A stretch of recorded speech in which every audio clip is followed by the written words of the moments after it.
কিন্তু এখনকার দিনে মানে স্ত্রীরা পুরুষদের পায়ের নিচে রেখে দেয় পাপ। যারা এরকম করো তারা কখনো স্বর্গে যেতে পারবে না, আগে থেকে বলছি।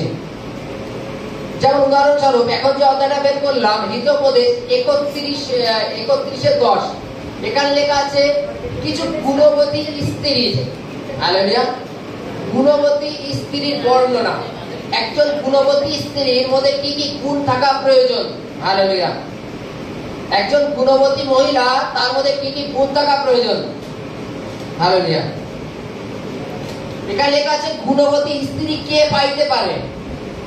মুক্তা হইতো তাহার মূল্য অনেক অধিক। দেখো, তোমার কাছে হয়তো কোটি টাকা আছে, তুমি এখন সেই টাকাটা দিয়ে একটা মুক্ত কিনে নিয়ে আসতে পারো। 4 চাকা গাড়িতে করে গেলে, গিয়ে সোনার উপর দোকানে গেলে গিয়ে একটা মুক্ত কিনে নিয়ে বাড়ি চলে আসলে, তাই তো নাকি? মানে বাজারে গেলে কিনতে পাওয়া যায়, টাকা হলে কিনতে পাওয়া যায়। তোমার 1 কোটি টাকা 2 কোটি হোক, তুমি 2টো মুক্ত কিনে নিয়ে আসবা। কিন্তু বাইবেলের মধ্যে যার কাছে গুণবতী স্ত্রী আছে সে তার থেকে ধন্য বেশি। যার কাছে গুণবতী স্ত্রী আছে সে মুক্তার থেকেও দামি বেশি। তার বর্ণনায় কি লেখা আছে? তাহার স্বামীর হৃদয় তাহাতে নির্ভর করে, স্বামীর লাভের অভাব হয় না। স্বামীর লাভের অভাব হয় না।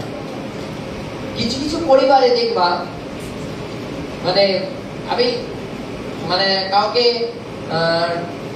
সেইভাবে বলছি না, দেখবা কিছু কিছু পরিবারে, যেমন আমাদের মোবাইলের মাধ্যমে দেখো অনেক শিক্ষা পাওয়া যায়। যে একটা বউ আমি দেখছিলাম, যে একটা বউ তার স্বামী হচ্ছে কুরিয়ার করে বেড়ায়, মানে কুরিয়ার দিয়ে বেড়ায় সাইকেলে করে। তার একটা বন্ধু তাকে যখন ডাকতে আসে মোটরসাইকেলে আসে, তো সেই বউটা স্বামীকে বলে তুমি রোজ আমার 100 টাকা করে দেবা। তো বলে কেন? বলছে লাগবে আমার। কেন লাগবে আমি বলবো না, লাগবে। এরকম করতে করতে সে 1 বছর ধরে জমিয়েছে। জমানোর পরে 1 বছর পরে স্বামীকে বলছে সাইকেল রাখ, এখন থেকে মোটরসাইকেলটা তোমার। সেই টাকা জমিয়ে সে মোটরসাইকেল কিনেছে। এটা কি? গুণবতী স্ত্রীর লক্ষণ। এখন স্বামীকে মোটরসাইকেল দিয়েছে কেন? আগে আমার স্বামী যতটুকু কাজ করতে, এখন তার থেকে বেশি কাজ করতে পারবে কম সময়ের মধ্যে। এটা হচ্ছে গুণবতী স্ত্রীর লক্ষণ।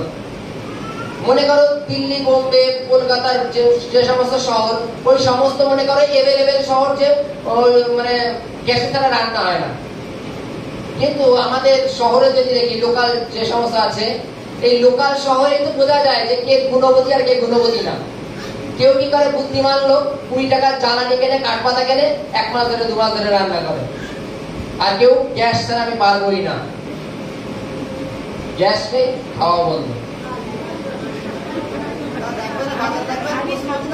কেন? আগেকার দিনে কি হতো?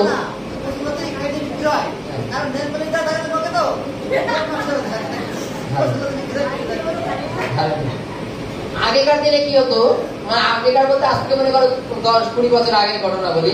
তখনকার দিনে লোকে ওই আলু ভাজা বা সামান্য ভাজা পোড়াটা গ্যাসে করতো, বাকিটা উনুনে করতো। ভাত ডাল সব উনুনে করে, জানো? ভাতে বেশি জাল লাগে হতো না, কাঠে করে বা জ্বালানিতে করে, কিন্তু শুধু পুরো ভাজা পোড়া টুকটাকটা গ্যাসে করতো। একটা গ্যাস সমাজ চলে যেত। হতো তো নাকি কোন এক সময়? কেননা হ্যাঁ, খাসি মাংস হলে কাঠে রান্না করতো। কেননা তারা জানতো যে আমার এই আয়